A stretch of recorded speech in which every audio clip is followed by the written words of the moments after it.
One of the things I think that's really destabilizing our society right now maybe is that I'm not sure that kids have been encouraged or allowed to play enough in the last 25, 30 years. And I think a lot of this identity stuff is actually fantasy play. It's delayed fantasy play, because it's sort of what you do when you're 7 years old. It's like, well, I'm going to be this identity. That's what you're doing when you pretend. You're going to go along with that because we're going to play this out. It's like, that's fine. You don't impose that though, right? Not if you're a kid that has a clue. You invite people to play. You don't insist on your identity and their compliance with it. It's not a playable game. And you don't burst into tears and run off when someone won't play your game, because then they won't play with you. And then you have to turn to force.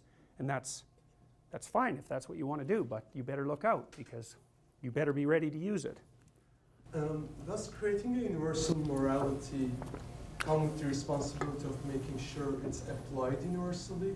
And what I mean by this is, if we can say belief structure A is better than belief structure B from a pragmatic perspective, does it come with the responsibility of making sure that people who are trapped perhaps in a tyrannical belief structure in somewhere else, do we have a responsibility against them? Good question. I mean, that's part of the question that I, in some sense, motivated the American incursion into Iraq, right?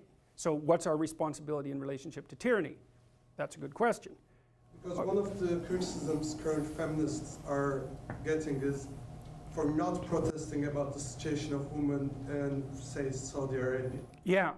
Well, I think that criticism is more emerging because it's apparently paradoxical. I mean, they've laid out a set of principles to which, in principle, they adhere.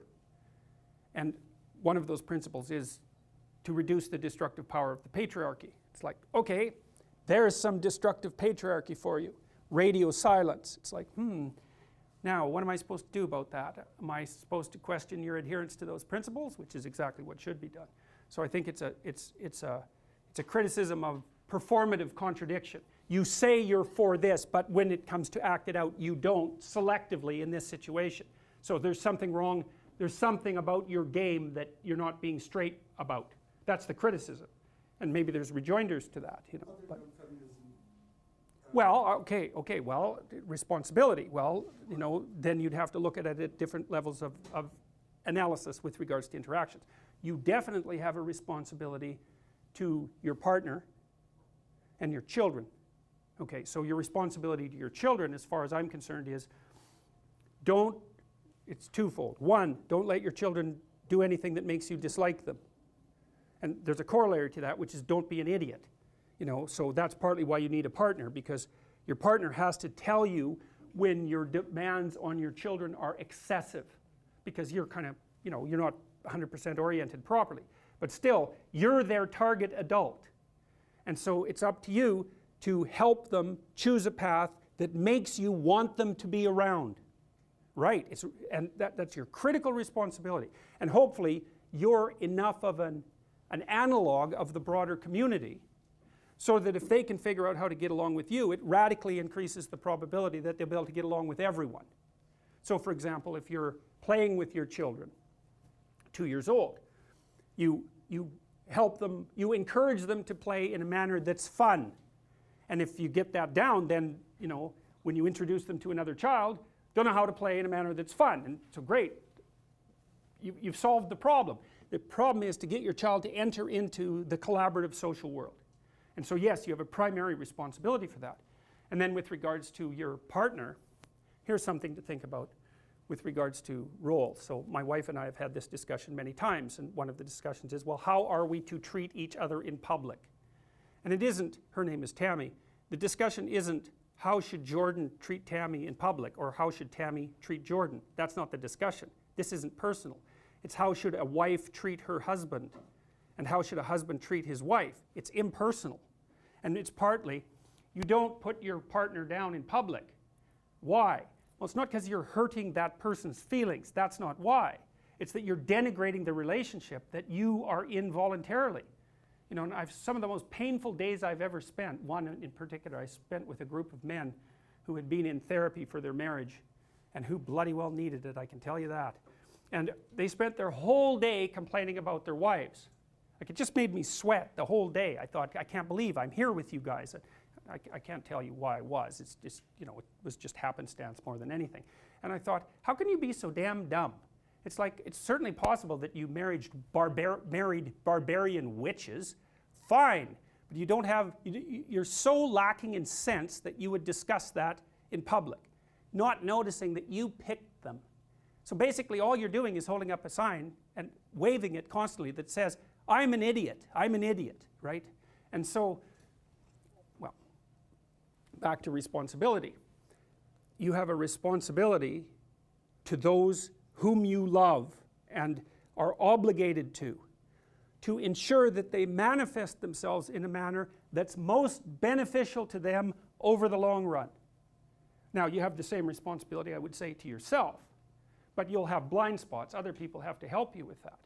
But so the rule is, you know, you help your wife figure out how not to make a fool of herself in public. And she extends to you the same courtesy. And it's partly maintenance of the sacred nature of the relationship. It has nothing to do with you or her, precisely. It's broader and wider than that. Okay, so then that's two levels of responsibility. Child, partner, next level of responsibility. You're asked at your workplace to undergo unconscious bias retraining. And you say yes. It's like, okay, you've just admitted that you're a bigot, right? Because you're acting it out. It's like, I'm a racist bigot, obviously I need to be retrained. And so you might say, well, I'm not going to make a fuss about it, right? Or I've been told to do it. Or maybe you agree with it, fine.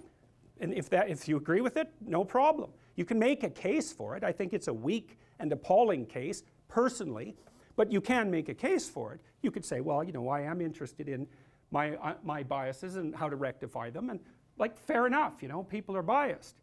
But if you object to it and you don't say anything, then you're complicit. And then it's on you. And you know, like, A causes B and C, and B causes C and D, and so forth. The thing doesn't always, but it has this tendency to expand. And you'll come home angry and upset, and you'll go to the training program and you'll think this is ridiculous, because that is what you'll think in all likelihood, and you won't say anything.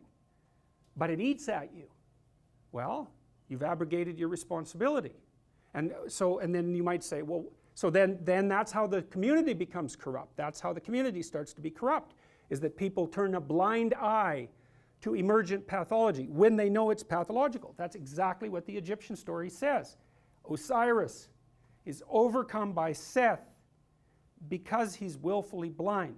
Willfully blind, which means he knows, but refuses to, he knows, quote, his predator detection systems have gone off.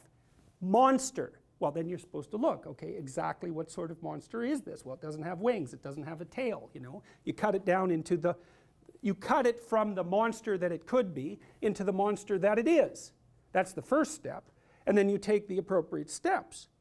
And then you also notice the other monsters, because here's something to think about. You're going to pay a price for speaking up, but you're going to pay a price for not speaking up. So it's like monsters on the right, monsters on the left. Pick the ones you want to battle with. If you decide not to make your stand, you weaken yourself. If you do it 100 times, then even if the monster was only this big, now you're this big. It's going to eat you. You know, when it was this big, you probably could have kicked it across the room. It's too late for that. You've capitulated and capitulated. You know, and so what you've done, and this is a way to think about it from a Jungian perspective, this is what Jung was trying to get at when he was talking about alchemy. It's like the thing that pops up to object to you is this incredibly complex entity. It's the entire world encapsulated in the event. If you interact with it, you unpack it. You differentiate your sense of the world, and you gather new skills. So for example, let's say there's something going on at your workplace, and you need to object to it because it's driving you crazy, and you talk it over with your wife so that you've got your head screwed on straight. You say, oh, I've got to say something. And you go there and you say something, and you know, you're stumbling and awkward and all of that. But you watch the response, And maybe you get what you're aiming at, maybe you don't, but you've learned a bunch. You've learned, well, I'm not as coherent as I could be. I'm not as good at putting my arguments together. My boss is more of a son of a bitch than he thought he was. This is a worse problem than I knew about. It's like differentiated, differentiated. So now the landscape is higher resolution, and so are you. Well, so good. So maybe you're a little bit better prepared the next time you have to do that. And so the issue here, to some degree, is don't lose an opportunity to grapple with something that objects to you, especially when the objection is rather small. Because that's something you say, well, I can put up with it. It's like, fair enough, like you don't want to make everything into a war. I usually use a rule of 3. If we're interacting and you do something that I find disruptive, I'll note it. It's like, potential dragon, gone. And I leave it be. And then if you do it again, I think, oh yeah, that probably wasn't merely situational, but I'll leave it be because that's still not enough evidence. But if you do it a third time, then I'll say, hey, I just noticed this. And you'll say, no, that didn't happen. And I'll say, yeah, not only did it happen, but it happened here and it happened here, and I'm not making this up. So there's something going on here, like I'm not ignoring it, and we can get to the bottom of it. And then they'll come up with a bunch of objections about why that isn't necessary, and you push those aside, and they'll come up with a few more objections, and they'll push those aside, and then usually they'll get mad or burst into tears, and if you push that aside, then you get to have a conversation. Right, and then you can solve the problem. But man, you got to be a monster, because first of all, you need 6 arguments about why their objections aren't going to stop you, and then you have to not be intimidated by the anger, and you have to not be swamped by compassion about the tears. And then you can have a conversation. And people don't do that. They won't do that. And so they don't solve the problems. And so then the problems accrue. Right? And if they accrue over 15 years of a relationship, then they end up fat, ugly, and in divorce court. So, and that's not a great outcome.